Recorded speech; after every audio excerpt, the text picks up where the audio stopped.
네, 생활에 꼭 필요한 법률 상식을 알아보는 법률 톡톡 시간입니다. 원래 친절한 판사들이었는데 새롭게 좀 단장을 했죠. 자, 오늘 먼저 다룰 사건 영상으로 확인해 보겠습니다. 평소 여성스러운 행동을 하는 고등학생 K군. 같은 반 학생들은 K군에게 뚱녀, 걸레녀라고 놀리며 때로는 욕설도 퍼부었는데요. 담임 선생님은 여러 차례 가해 학생들을 꾸짖기도 했지만 상황은 나아지지 않았습니다.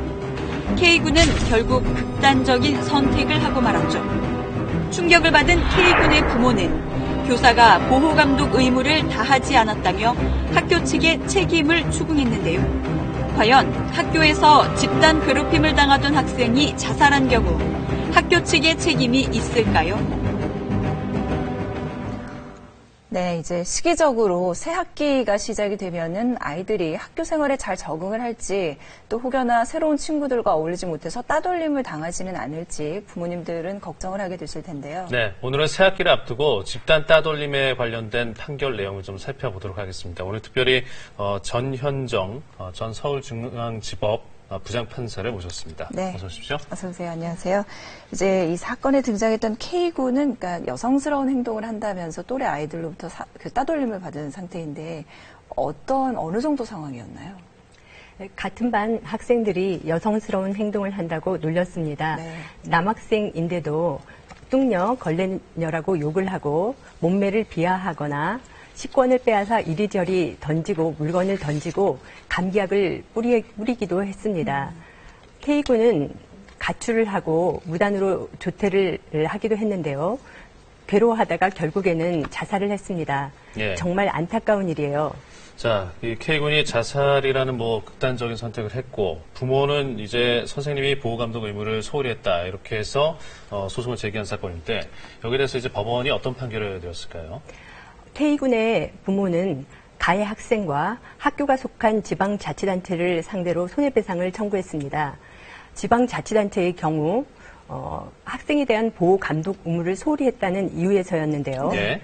1심에서는 학생과 지방자치단체의 책임을 일부 인정했습니다. 가해 학생은 항소를 하지 않아 그 책임이 확정되었습니다. 그리고 2심에서는 지방자치단체가 책임이 있다고 판결했습니다. 그러나 대법원에서 2심 판결을 뒤집었는데요. K군의 자살을 담임 교사가 미리 알 수 없었다는 이유로 지방자치단체의 책임을 부정했습니다. 그러면 이제 대법원이 이렇게 판단을 하는 이유가 궁금한데요. 이 담임 선생님이 자살을 예견을 가능했는지 이거를 판단하는 그런 기준이 뭔가요? 집단 괴롭힘과 자살에 대해서 학교와 지방자치단체의 책임을 물으려면 미리 알 수 있어야 합니다. 교사가 그 집단 괴롭힘에 대해서는 네. 쉽게 알 수 있었다고 생각할 수 있습니다. 그러나 피해 학생이 자살까지 할 것이라고 생각하지 그렇죠. 못할 수 있습니다. 따라서 자살에 대한 책임을 인정하기 위해서는 피해 학생이 자살할 수도 있다는 것을 미리 알 수 있어야 하는데요. 가령 집단 괴롭힘의 정도가 심하고 계속되었거나 그래서 피해 학생이 육체적으로 또는 정신적으로 궁지에 몰려 있었음을 알 수 있는 증거가 있어야 한다는 것입니다. 예. 그 정도까지가 아니라면 교사가 학생의 자살을 미리 알기 어려웠다고 보는 것이죠.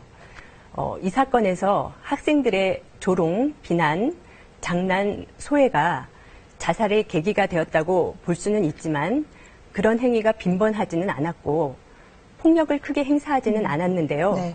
대법원은 이 점을 들어 원심 법원과 달리 학교 측의 책임을 부정한 것입니다. 네. 근데 비슷한 경우에 비슷한 사건인데 학교의 배상 책임을 인정한 그런 경우도 있었다면서요? 네. 초등학교 6학년 학생이 이유 없이 폭행 등 괴롭힘을 당하다가 자살을 했습니다. 예.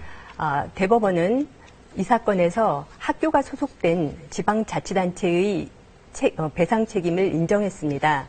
이 경우 학교 안에서 수개월에 걸쳐 폭행이 지속되었고 담임교사는 가해 학생들로부터 피해 학생을 격리해달라는 부모의 요청을 받고도 미온적으로 대처했는데요.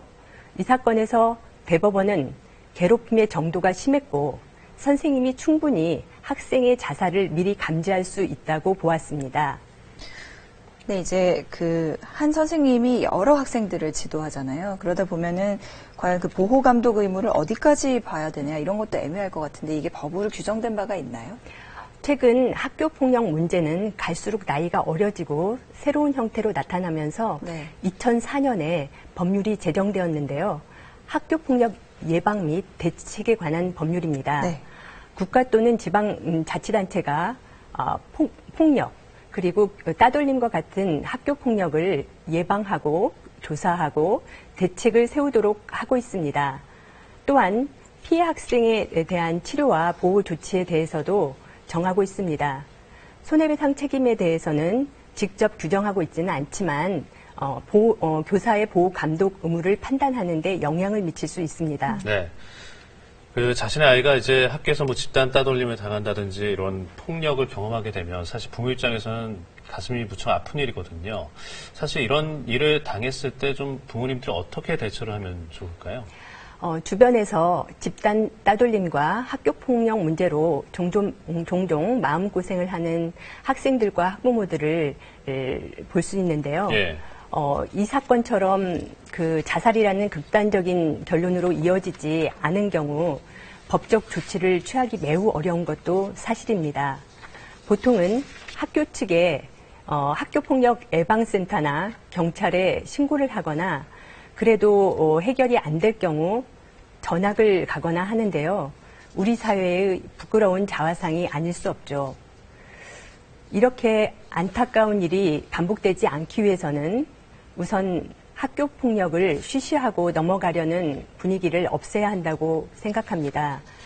그리고 우리 법원도 집단 따돌림으로 인한 피해에 대해 책임을 보다 넓게 인정할 필요가 있지 않을까 싶습니다. 네, 자 여기까지 듣겠습니다. 전현정 전 서울중앙지법 부장판사였습니다. 고맙습니다. 네, 고맙습니다. 네, 2월의 마지막 주말 앞두고 있는데요. 언제 어디에 계시든 만끽하시길 바랍니다. 월요일에 네, 시청해 주셔서 뵙겠습니다.